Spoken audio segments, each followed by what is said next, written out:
English medium private স্কুলদের বিষয়ে তিনটি কথা আপনাদের মাঝে তুলে ধরার চেষ্টা করছি। আশা করব আপনারা এই ভিডিওটি শেয়ার করে ছড়িয়ে দেবেন এবং প্রত্যেকটি প্রাইভেট স্কুলের প্রিন্সিপাল কিংবা হেড স্যারদের কর্ণপাত করাতে সহযোগিতা করবেন। আমাদের ইসলামপুর সাব ডিভিশনের অন্তর্গত যতগুলো প্রাইভেট ইংলিশ মিডিয়াম স্কুল রয়েছে, বিশেষ করে আমাদের রামগঞ্জে পুরনো কিংবা নতুন যেগুলো স্কুল হচ্ছে কিংবা হয়ে গেছে, প্রত্যেকটি স্কুলের প্রিন্সিপাল কিংবা হেড স্যারদের দৃষ্টি আকর্ষণ করে বলতে চাইব, প্রথমত প্রত্যেকটি প্রাইভেট ইংলিশ মিডিয়াম স্কুলে ধর্মীয় শিক্ষার ব্যবস্থা করা হোক। দ্বিতীয়ত, ইসলাম ধর্মে হিজাব পরাটা ফরজ,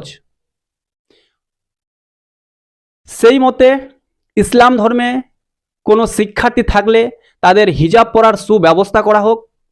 এবং তৃতীয়ত, ইংলিশ মিডিয়াম প্রাইভেট স্কুলে যে কোনো অনুষ্ঠান কিংবা প্রোগ্রামে যে নৃত্য অশ্লীল গানের উপর পরিবেশন করা হয়, আবার বলছি, যে সকল প্রোগ্রামে অশ্লীল গানের উপর বাচ্চাদেরকে নৃত্য পরিবেশন করানো হয়, সেই সকল নৃত্য বন্ধ করা হোক। আমি আবারও বলছি, আমাদের ইসলামপুর সাব ডিভিশনের অন্তর্গত যতগুলো প্রাইভেট ইংলিশ মিডিয়াম স্কুল রয়েছে, বিশেষত আমাদের রামগঞ্জে পুরনো হোক কিংবা নতুন যেগুলো স্কুল এখনও তৈরি হচ্ছে, প্রত্যেকটি প্রিন্সিপাল কিংবা হেড স্যারদের দৃষ্টি নিক্ষেপ করে বলছি, আপনারা আপনাদের স্কুলে ধর্মীয় শিক্ষার ব্যবস্থা করুন। দ্বিতীয়ত, ধর্মীয় হিজাব কিংবা যাদের ধর্ম যেটা সেই ধর্ম মতো হিজাব করে স্কুলে আসার ব্যবস্থা করুন। এবং তৃতীয়ত, স্কুলে অশ্লীল গানের উপর নৃত্য পরিবেশন করাটা বন্ধ করা অতি আবশ্যক এবং খুবই গুরুত্বপূর্ণ।